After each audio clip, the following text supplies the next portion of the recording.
ಸ ಪದ ಸ ಪದ ಸ ಪದ ಸ ಗಸದ ಗಸದ ಗಸದ ಗಸದ ಗಸದ ರಿ ಗ ಮ ರಿ ಗ ಮ ರಿ ಗ ಮ ರಿ ಗ ಮ ರಿ ಗ ಮ ಪದ ಮ ಪ ಗ ಮ ರಿ ಗ ರಿ ಸ यीशु की वाणी जीवन ज्योति, यीशु की वाणी आत्मा शक्ति, यीशु की वाणी जीवन ज्योति, यीशु की वाणी आत्मा शक्ति।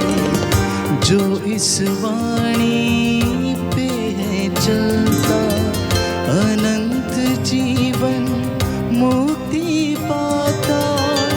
जो इस वाणी पे है चलता अनंत जीवन मुक्ति पाता। यीशु की वाणी जीवन ज्योति, यीशु की वाणी आत्मा शक्ति, यीशु की वाणी जीवन ज्योति, यीशु की वाणी आत्मा शक्ति।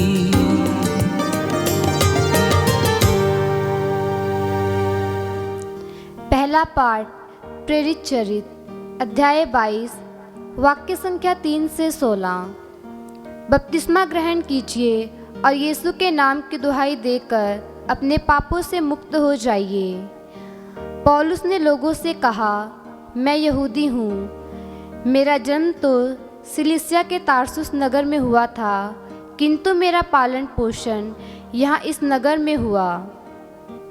गमालिएल के चरणों में बैठकर मुझे पूर्वजों की संहिता की कट्टर व्याख्या के अनुसार शिक्षा दीक्षा मिली। मैं ईश्वर का वैसा ही उत्साही उपासक बन गया जैसे आज आप सब हैं। मैंने इस पंथ को समाप्त कर देने के लिए इस पर घोर अत्याचार किया और इसके स्त्री पुरुषों को बांध बांध कर बंदीगृह में डाल दिया। प्रधान याजक तथा समस्त महासभा मेरी इस बात के साक्षी हैं। उन्हीं से पत्र लेकर मैं दमिश्क के भाइयों के पास जा रहा था, जिससे वहाँ के लोगों को भी बांध कर यरूशलेम ले आऊँ और दंड दिलाऊँ। जब मैं यात्रा करते करते दमिश्क के पास पहुँचा तो दोपहर के लगभग एकाएक आकाश से एक प्रचंड ज्योति मेरे चारों ओर चमक उठी। मैं भूमि पर गिर पड़ा और मुझे एक वाणी यहाँ कहते हुए सुनाई दी, साउल साउल, तुम मुझ पर क्यों अत्याचार करते हो? मैंने उत्तर दिया, प्रभु आप कौन हैं? उन्होंने मुझसे कहा, मैं यीशु नासरी हूँ, जिस पर तुम अत्याचार करते हो।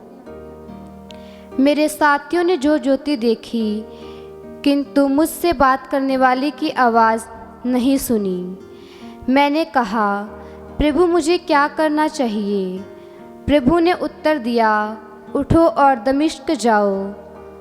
तुम्हें जो कुछ करना है वह सब तुम्हें वहाँ बताया जाएगा। उस ज्योति के तेज के कारण मैं देखने में असमर्थ हो गया था, इसलिए मेरे साथी हाथ पकड़कर मुझे ले चले और इसी प्रकार मैं दमिश्क पहुँचा। वहाँ अनानियस नामक सज्जन मुझसे मिलने आए। वह संहिता पर चलने वाले भक्त और वहाँ रहने वाले यहूदियों में प्रतिष्ठित थे। उन्होंने मेरे पास खड़ा होकर कहा, भाई साउल, दृष्टि प्राप्त कीजिए। उसी क्षण मेरी आँखों की ज्योति लौट आई और मैंने उन्हें देखा। तब उन्होंने कहा, हमारे पूर्वजों के ईश्वर ने आपको इसलिए चुना कि आप उसकी इच्छा जान लें, मसीह के दर्शन करें और उनके मुख की वाणी सुनें, क्योंकि आपको ईश्वर की ओर से सब मनुष्यों के सामने उन सब बातों का साक्ष्य देना है जिन्हें आपने देखा और सुना है। अब आप देर क्यों करें? उठकर बपतिस्मा ग्रहण कीजिए और उनके नाम की दुहाई देकर अपने पापों से मुक्त हो जाइए। यह प्रभु की वाणी है। ईश्वर को धन्यवाद। प्रभु आप लोगों के साथ हो और आपकी आत्मा के साथ। संत मार्कुस के अनुसार पवित्र सुसमाचार। हे प्रभु तेरी महिमा हो।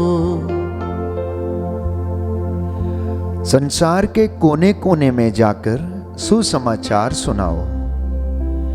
यीशु ने 11 को दिखाई देकर उनसे कहा, संसार के कोने कोने में जाकर सारी सृष्टि को सुसमाचार सुनाओ। जो विश्वास करेगा और बपतिस्मा ग्रहण करेगा उसे मुक्ति मिलेगी। जो विश्वास नहीं करेगा वह दोषी ठहराया जाएगा। विश्वास करने वाले ये चमत्कार दिखाया करेंगे। वे मेरा नाम लेकर अपदूतों को निकालेंगे, नवीन भाषाएं बोलेंगे और सांपों को उठा लेंगे। यदि वे विष पिएंगे तो उससे उन्हें कोई भी हानि नहीं होगी। वे रोगियों पर हाथ रखेंगे और रोगी स्वस्थ हो जाएंगे। प्रभु का सुसमाचार है। हे क्रिस्त तेरी स्तुति हो। सुसमाचार के पढ़े और सुने जाने से हमारे विश्वास को दृढ़ता मिले। आमीन। Hallelujah, hallelujah. यीशु की स्तुति हो, यीशु की स्तुति हो, यीशु को धन्यवाद, यीशु को धन्यवाद, यीशु की आराधना हो, यीशु की आराधना, यीशु की महिमा हो, यीशु की महिमा, यीशु को धन्यवाद, यीशु को धन्यवाद। हे प्रभु यीशु, हे प्रभु यीशु, आपके वचन के द्वारा, आपके वचन के द्वारा मेरे जीवन में शांति आ जाए, शांति आ जाए। Hallelujah, hallelujah. आपका वचन कहता है, आपका वचन कहता है, योहन का सुसमाचार, योहन का सुसमाचार, अध्याय 8 पद संख्या 31, पद संख्या 31, यदि तुम मेरी शिक्षा पर दृढ़ रहोगे, यदि तुम मेरी शिक्षा पर दृढ़ रहोगे, तो सचमुच मेरे शिष्य सिद्ध होंगे, मेरे शिष्य सिद्ध होंगे। तुम सत्य को पहचान जाओगे, तुम सत्य को पहचान जाओगे, और सत्य तुम्हें स्वतंत्र बना देगा, स्वतंत्र बना देगा। Hallelujah, hallelujah. प्रभु कहता है, तुम मेरे साक्षी हो, तुम मेरे साक्षी हो, तुम मेरे सेवक हो, तुम मेरे सेवक हो। मैंने तुमको इसलिए चुना है कि तुम जान जाओ, मुझ में विश्वास करो, और यह समझो कि मैं वही हूँ। Hallelujah, hallelujah, hallelujah, hallelujah, hallelujah, hallelujah. क्रिस्त में मेरे प्यारे भाइयों और बहनों, आज माता कलीसिया संत पौलुस के मन परिवर्तन का पर्व मनाती है। पौलुस, जिसका पहला नाम साउल था, जो यहूदी धर्म की परंपरा के अनुसार ईश्वर भक्त था, वह ज्ञानी था, उत्साही था, पर इसके साथ ही वह कट्टरपंथी भी था। उसका जन्म किलिकिया के तारसुस नामक नगर में हुआ था और इस नगर में ही उसका पालन पोषण हुआ। गमालियल नामक व्यक्ति के चरणों में बैठकर पूर्वजों की कट्टर संहिता के विषय में उन्होंने ज्ञान हासिल किया और यही शिक्षा उन्हें मिली। इतना ही नहीं, वह ईश्वर का उत्साही उपासक था और वह इस बात को स्वयं स्वीकार करते हैं। साउल के अनुसार यीशु केवल एक धोखेबाज और ढोंगी व्यक्ति था, जो अपने आप को ईश्वर का पुत्र होने का दावा करता है। साउल की यह धारणा थी कि यीशु मसीह लोगों को धोखा देता है, तो शाऊल यीशु एवं उनके अनुयायियों पर अत्याचार किया करता था और वो यीशु के अनुयायियों को समाप्त कर देना चाहता था। वह उनको सताता और उनको बांधकर बंदी गृह में डाल देता और लगभग रोज उनके ऊपर अत्याचार करता था। यही उसका काम था। साउल इस पंथ को पूर्णतया समाप्त कर देना चाहता था, पर वो ऐसा नहीं कर सका। क्योंकि ईश्वर को तो कुछ और ही मंजूर था। एक दिन दमिश्क के रास्ते पर जब वो वहां के लोगों को सताने के लिए जा रहा था, तो पुनर्जीवित यीशु क्रिस्त के दर्शन उन्हें रास्ते में हो गए। जब वो अपने घोड़े पर सवार होकर सरपट दौड़ा चला जा रहा था, तो अचानक एक रोशनी चमकी और वो औंधे मुंह होकर जमीन पर गिर पड़ा। पहली बार उसे एहसास हुआ और उसका घमंड चूर चूर हो गया, क्योंकि वह एक वीर योद्धा भी था और अच्छी घुड़सवारी जानता था। लेकिन पहली बार वो जमीन के ऊपर मुंह के बल गिर पड़ा। उसे पता नहीं चला कि उसके साथ क्या हुआ है। उसे एक आवाज सुनाई दी, साउल साउल तुम मुझे क्यों सताते हो? और उसने उत्तर दिया, प्रभु आप कौन हैं? उन्होंने उससे कहा, मैं ईसा नाजरी हूं जिस पर तुम अत्याचार करते हो। प्यारे भाइयों और बहनों, इतना ही नहीं, साउल संत स्तेफनुस को जब पत्थरों से मारा जा रहा था, उसकी मौत का भी वो समर्थन करता था। संत स्टीफन जो कि प्रथम शहीद हुए, जिन्होंने अपना जीवन प्रभु के लिए निछावर कर दिया, साउल उसकी मौत में भी शामिल था और उसका समर्थन करता था। तो संत स्तेफनुस के हत्यारों ने अपने वस्त्र लाकर साउल के चरणों पर रख दिए।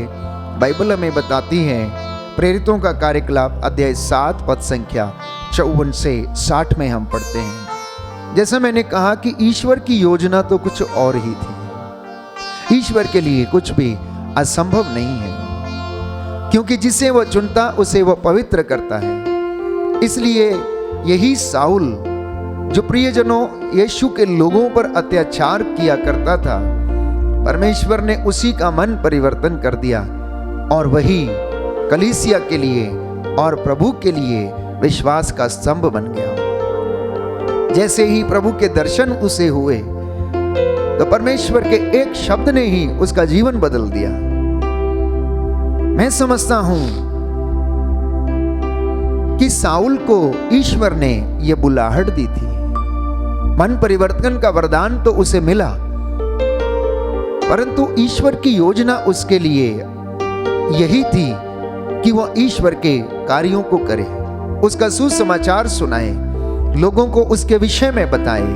इसलिए परमेश्वर ने उसकी जिंदगी में ऐसा चमत्कार कर डाला जिसे वह इनकार न कर सका। तो बाइबल में बताती यिर्मयाह नबी का ग्रंथ अध्याय 1 पद संख्या 5 कि माता के गर्भ में ही रचने से पहले मैंने तुमको चुना था और तुमको जाना था, परंतु तुम अपना ही रास्ता पकड़कर चल रहे थे।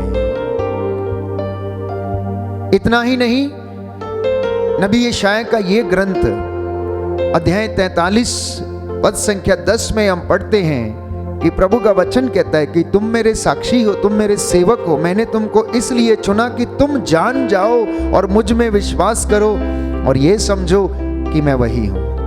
मैं अपनी महिमा किसी दूसरे व्यक्ति को नहीं दे सकता हूं।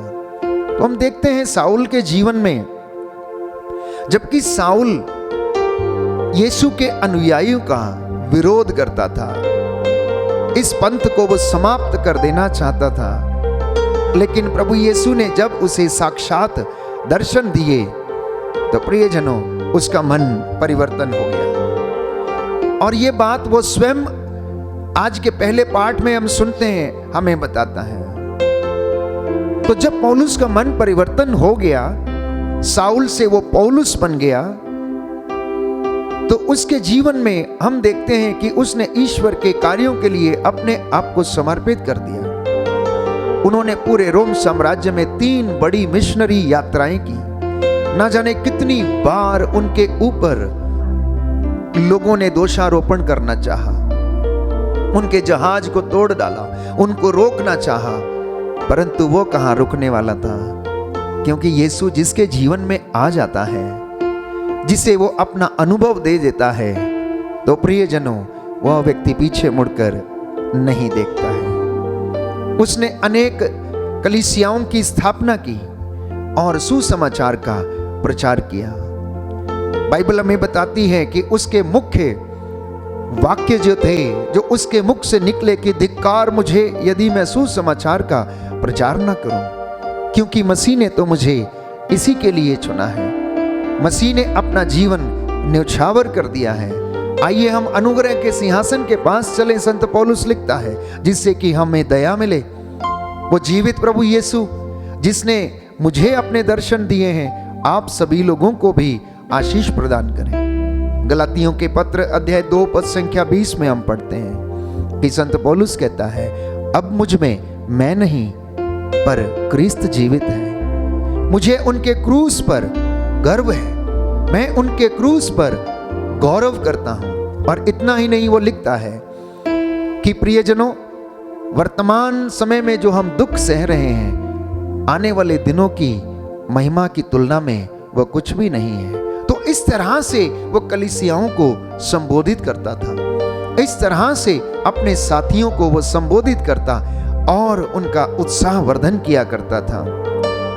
प्रियजनों, आज का ये दिन हम सब के लिए खुशी मनाने का दिन है, क्योंकि संत पौलुस के मन परिवर्तन के द्वारा कलीसिया में एक प्रकार से क्रांति आ गई। यदि साउल का मन परिवर्तन नहीं होता तो मैं समझता हूं कि बाइबल में जितने भी नई व्यवस्था में 13 पत्र लिखे गए हैं, आज हमें पढ़ने को नहीं मिलते। तो परमेश्वर ने एक ऐसे व्यक्ति का इस्तेमाल किया जो अपने ऊपर गर्व करता था, घमंड करता था, जिसे अपने कामों पर गर्व था।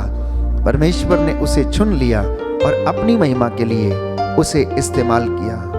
और हम जानते हैं, बाइबल हमें बताती है कि संत पौलुस ने कुरिन्थियों को, रोमियों को, गलातियों को, अफेसियों को, फिलिपियों को, तिमोथी को, तीतुस को और योहन को जो पत्र लिखे, प्यारे भाइयों और बहनों, उसमें उन्होंने प्रभु के राज्य में कैसे हम प्रवेश करेंगे, कैसे हमारा आध्यात्मिक जीवन होना चाहिए, इन बातों का जिक्र किया। कलीसियाओं को उसने फटकार भी लगाई, मसीहों को उसने अपना जीवन और आचरण सुधारने के लिए वचन भी दिए। वो हमारे लिए एक प्रेरणा और आदर्श का स्रोत है। इसलिए आज इस महान संत की और प्रेरित की हम याद करते हैं। आज हमारे संसार में बहुत सारे ऐसे लोग हैं जो मसीहों पर अत्याचार करते हैं, जो मसीह विरोधी हैं। प्रियजनों, आज मुझे और आपको एक ऐसा प्रण लेने की जरूरत है, परमेश्वर से प्रार्थना करने की जरूरत है कि हे प्रभु, मुझे अपनी महिमा के लिए इस्तेमाल कर, मुझे अपनी करुणा के लिए इस्तेमाल कर। मैं तेरा दास हूं, तेरे चरणों में आया हूं, जाने अनजाने में मुझसे जो गलतियां हो गई हैं मुझे क्षमा कर। संत पौलुस की मध्यस्थता से हम प्रार्थना करें, वो हमें आशीष प्रदान करे। और जैसे संत पौलुस ने कहा कि मैं मसीह के क्रूस पर गौरव करता हूं, धिक्कार मुझे यदि मैं सुसमाचार का प्रचार न करूं। अब मुझ में मैं नहीं बल्कि क्रिस्त जीवित है। यही भावना, यही अनुभव हर एक मसीह को मिले, इस विशेष कृपा के लिए हम प्रार्थना करेंगे। सर्वशक्तिमान शाश्वत दयालु पिता ईश्वर, जैसे तूने संत पौलुस के जीवन में अपना दर्शन दिया और उसे अपनी महिमा के कामों के लिए इस्तेमाल किया, वैसे ही हमें भी अपनी सेवकाई में इस्तेमाल करने की कृपा कर। जितने भी लोग तेरे लोगों पर अत्याचार करते हैं, जो तुझसे दूर भटके हुए हैं, उनका मार्गदर्शन कर, उन्हें पवित्र आत्मा के सामर्थ्य से भर दे, जिससे वो तेरी महिमा के लिए सदा कार्य करते जाएं। हे प्रभु, तेरे लोगों पर जो अत्याचार करते हैं उन्हें क्षमा कर दे, उन्हें सद्बुद्धि आए, जिससे कि वह जान सके कि तू सचमुच जीवित प्रभु है। हे प्रभु यीशु, आज के इस पवित्र वचन के द्वारा इन तमाम लोगों के जीवन में आशीष और रूह का दुगना मसा प्रदान कर। हे प्रभु, आपका वादा है और वचन कहता है कि तुमने मुझे नहीं चुना बल्कि मैंने तुम्हें इसलिए चुना और नियुक्त किया कि तुम जाकर फल उत्पन्न करो और तुम्हारा फल बना रहे। आज के वचन के द्वारा हमारे जीवन में शांति आ जाए, चंगाई आ जाए। जितने लोगों ने आज का ये वचन सुना है, इन सभी को अपनी आशीष से भरपूर कर और अपनी आत्मा का सामर्थ्य प्रदान कर। हम ये प्रार्थना करते हैं हमारे प्रभु क्रिस्त के द्वारा, आमीन।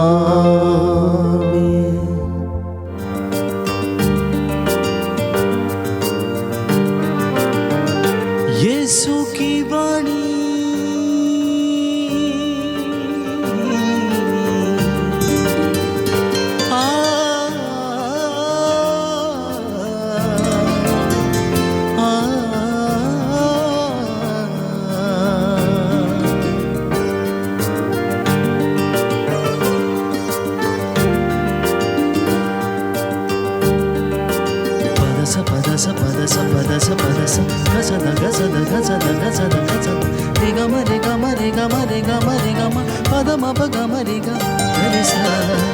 यीशु की वाणी जीवन ज्योति, यीशु की वाणी आत्मा शक्ति, यीशु की वाणी जीवन ज्योति, यीशु की वाणी आत्मा शक्ति। जो इस वाणी पे है चलता, अनंत जीवन मुक्ति पाता। जो इस वाणी पे है चलता, अनंत जीवन मुक्ति पाता। यीशु की वाणी जीवन ज्योति, यीशु की वाणी आत्मा शक्ति, यीशु की वाणी जीवन ज्योति, यीशु की वाणी आत्मा शक्ति।